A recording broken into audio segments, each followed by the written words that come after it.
Disclaimer: I doesn't claim any of the arts. All the picture shown belongs to the respective artist and company. If you are original owner and want me to remove the video, I will do it immediately. Just send me an email to inform me. And if you liked my content, please subscribe to the channel. Chapter begins, and we see the unexplored dungeon Grey Guling Ting in China was cleared a few weeks ago. Then we see a view of an isolated island in New Korea. We see Ricky Harris as she looks at the birds in the sky, stretches her arms and relaxes as she says, "Ah, this is nice. It's been so long since I had this kind of break." She is there in her beach clothes and uses her time to rest and relax from her previous battle.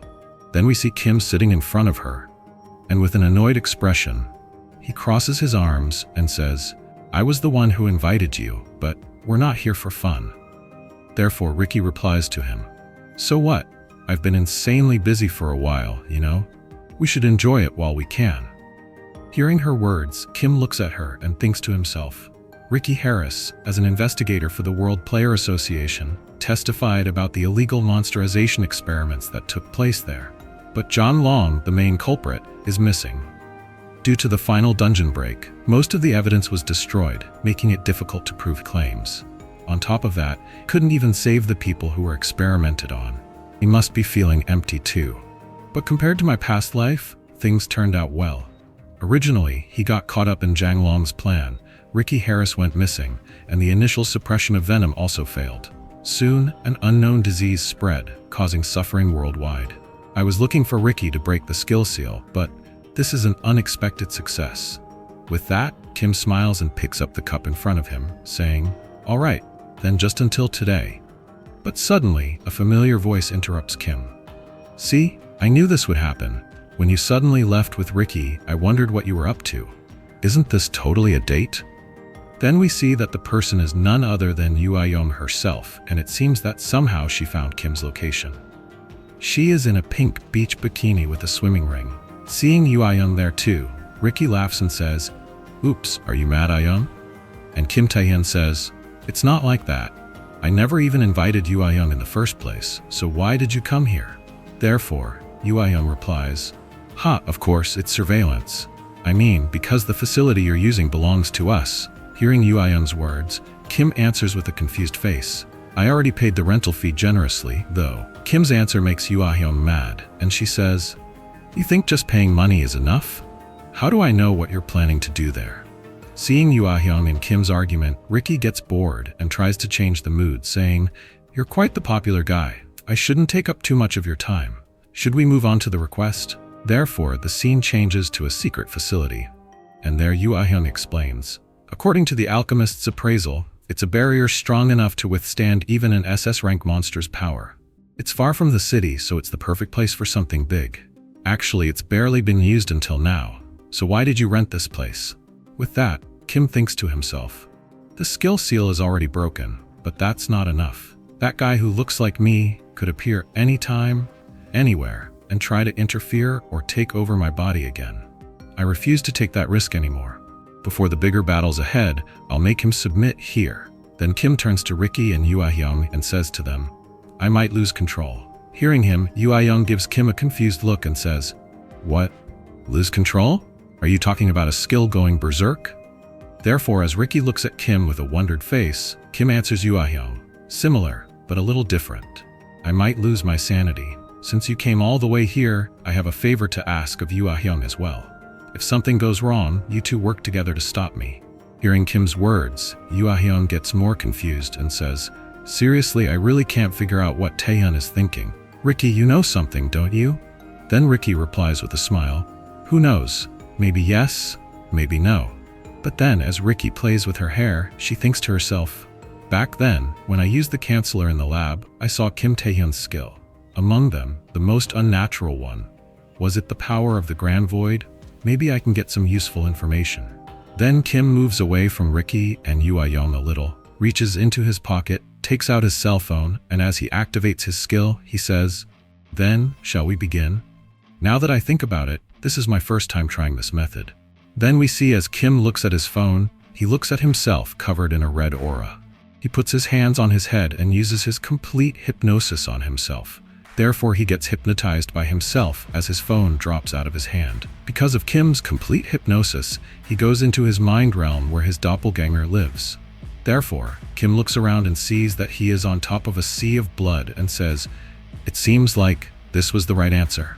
Kim smiles, seeing that he is in front of a throne made of countless stairs and bones, the throne that belongs to his doppelganger. Therefore, seeing Kim, his doppelganger smiles and starts to mock him.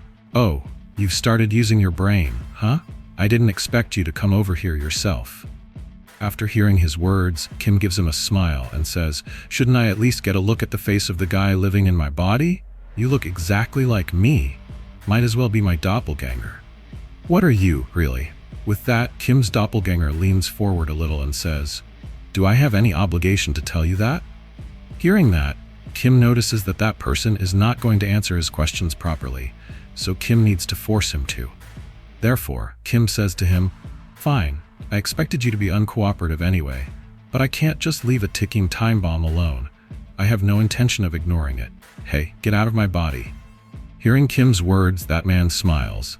He doesn't want to leave Kim's body and says to Kim with a smirk, "And if I refuse?" Hearing that, Kim gets into his fighting stance, puts his hand forward, and as he gets himself ready to use predation on his doppelganger, says, "Then I'll use force to push you out." Hearing Kim's words, his doppelganger leans forward to stand up and says, "You push me out with force? Impossible." With that, he also raises his hand and points it at Kim as if he is also trying to use predation. Therefore, both of them are ready to attack and use their power against each other. Both of them are looking at each other, dead serious, and each one tries to subjugate the other by showing off his power. At the same time, both activate their predation, and as they manifest a predation monster, they send it towards each other to devour. The two monsters collide, and because they are both of the same type of power, they cancel each other out. Meanwhile, in the real world, the two monsters collide and cause a vibration and shock to be felt by Young and Ricky. Therefore, Young seems shocked and says, "What? A sudden tremor? Is it an earthquake?" But Ricky Harris remains serious, and as she looks at Kim, she says, "No, it's begun." We see that Kim is in an unconscious state. He has been standing still since he induced complete hypnosis on himself, and his cell phone has also fallen to the ground. But suddenly the pressure that Kim unleashed during his fight with his copycat increases, and the real world is also affected, so that the ground under his feet begins to slip and crack. So much so that eventually a large area of the ground collapses under his feet, indicating that an earthquake has occurred or that a heavy object has hit the ground.